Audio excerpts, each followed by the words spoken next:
For Gab, Odyssey, Telegram, BitChute, join me on Subscribe Star or the various other links. You can also join the channel if you wish. So, before we get into Disney Star Wars, Disney. So, diversity of thought? No, not so much for you. Propaganda? Yeah.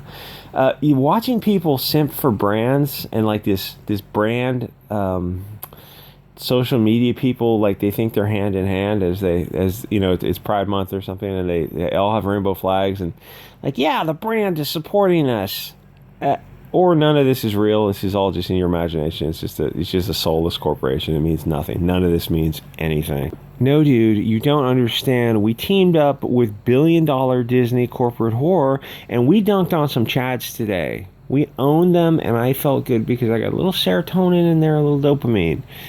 Yeah, because you're walking hand in hand with Disney, and like Disney supports you to do what exactly? Why on God's green earth would you think that Disney, this soulless corporation, run by some coked out person at a keyboard, you think you're dunking on the Chads on Twitter? Like, congratulations, it's like you're the smartest kid on the short bus if you're still on Twitter. Okay, so they love to use this phrase, toxic fandom. Everything that disagrees with us is toxic, and incels and chads and systematic marginalization, oppression. It's like, the funny thing is you can just use those words back on them. Because I feel that I'm marginalized, oppressed, disenfranchised, systemically. And I go, oh, yeah, I feel it. If it's true, I don't have to explain it. Just believe my truth. You're here. I'm here to educate you, and you're here to listen and learn to my oppression and marginalization. I mean, obviously the whole thing is ridiculous, but it's like, it's ridiculous on both sides to think that any of these people can say any of this stuff with a straight face. It's like, you look at them and go, wait a minute, you're saying this on a platform, and you're allowed to say this on a platform. Oh, yeah, when you kind of put it that way, it doesn't seem like we're so systemically and systematically and all this nonsense. Anyway, so I don't know if you remember, 2015 Star Wars came out, and Rose Tico was a character in Star Wars, and the whole movie was bad. All of the movie was bad. It wasn't just like people like to dunk on the actors because the actors, you know, Jar Jar Binks, we're gonna die. I got out of that theater with my buddy, and that Rastafarian dude and that little flying trader, the guy who owned the indentured servitude, like, damn Lucas, hashtag George Lucas, our guy. You know, there's like normies do stuff that's based just because they don't. It's like they don't go down the rabbit hole, so they kind of do this stuff subconsciously. It's freaking hysterical. Don't say anything in the comments. Those movies were a trip. Jar Jar Binks, right? That guy got a lot of pushback, and apparently, you know, the social media pushback can drive people. Apparently, there's a lot of social media pushback. Even back then, there was social media 22 years ago. It wasn't like it is now, but that guy was kind of got put in a dark place because people just really did not like that character, because it was the Return of the Jedi of Star Wars. So he got pushed back, right? And then 2015 Star Wars rolls around, and people thought, oh, Disney buys Star Wars. They're gonna do like a Pirates of the Caribbean. They own Pirates of the Caribbean, I think. They're just gonna knock it out of the park. They're just gonna nail it. It's gonna be awesome. And you get out of the theater, you're like, wait a minute, this sucks balls. Why didn't you do something good? Oh, because it's 2015. We're woke now, so no more Pirates of the Caribbean. That was fun. That was 10 years ago, but no. Disney is different now. So Rose Tico was a character in that movie, and people got on Twitter and said, this character sucks. This movie sucks. Everyone in it sucks. The roundhead guy, Rian Johnson and Abrams, these two guys teamed up to just make just garbage, and everyone in it sucks. Oh, well, Rose Tico, marginalized and oppressed and systematically. Yeah, I'm sure she's going to cry all the way back to her gated community in her mansion. Yeah, she was hounded off the internet. Oh, okay.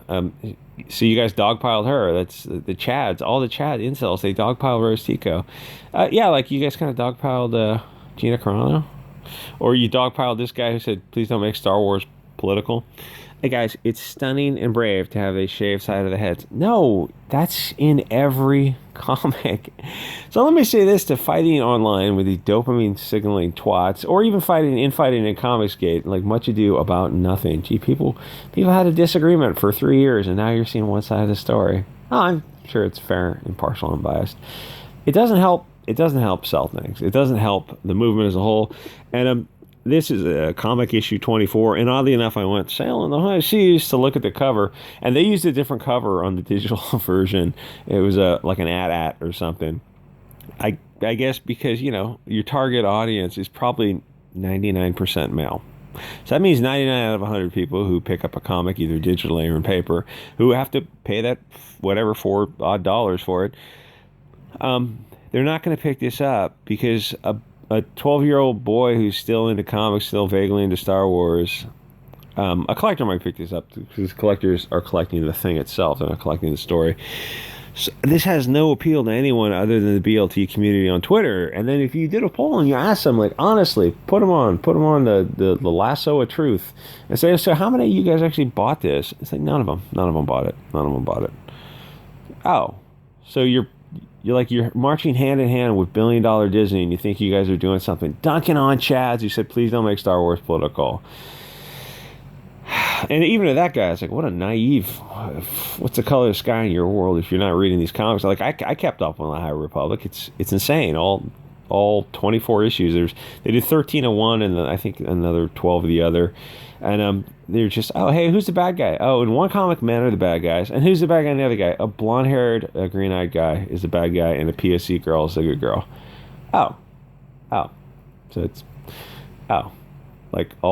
that's like all modern comics now. It's just pretty much, like I said on the cover, if you see a cover of Fair and Dark and one has to be protagonist and antagonist, correlation in the past 10 years is probably almost 100% of who the good characters are. Like that Star Wars High Republic, it's like, oh, there's this blonde-haired kid with the green eyes. Why didn't you make him the good guy, Star Wars? Why don't you turn things on their head? It's like, because we're globalists. Perhaps you were not understanding that. Anyway, so all this infighting with Star Wars, they're dunking on the guy, and they managed to get him to delete his account because, 10,000 people went after him because of Star Wars, the brand itself. The $1 billion brand itself went after one Twitter user who made one innocuous comment. And then, of course, all the other blue-haired weirdos go after him, and then they go through his timeline to find out any little thing they can about him to destroy his life because he dared go after Star Wars. And because Star Wars pushed back against it and brought the attention to him. Because that's what Star Wars thought was a good use of their brand, to go destroy someone online and virtue signal to people who are not going to buy their product in the first place. And they won't. Like, none of this is going to turn out to sell Disney products. Or Disney comic books. Like, I don't know the numbers on Disney, but man, they're not very good because the comics aren't very good, fundamentally. Oh, this will help sales? No. Why would you think this? She has a shaved side of her head and she looks angry. She looks angry too. Why would people pick that up? Oh, well, I guess they wouldn't. Boys want, like, hot blonde chicks with big tits doing fun things. And mainly you want dudes carrying out the action roles. Dudes who look like them. And, like, what's that old Star Wars cover from way back in the day where Luke, he's got the lightsaber above his head. And I think Leia is hanging off one of his legs. Back before you knew it was incestual, but still, it was like that was kind of vaguely the theme. Like that was back in the 70s. It's like the chick hanging off the guy, looking up at him adoringly. It's like, that's what you should make some throwback movies to, that kind of vibe, and see how well that goes over. This is the patriarchy. Like, yeah, patriarchy's friggin' awesome. It got you here to where you can destroy the patriarchy and replace it with something that's going to be much, much worse. Anyway, like, comment, subscribe. See you guys on the next episode.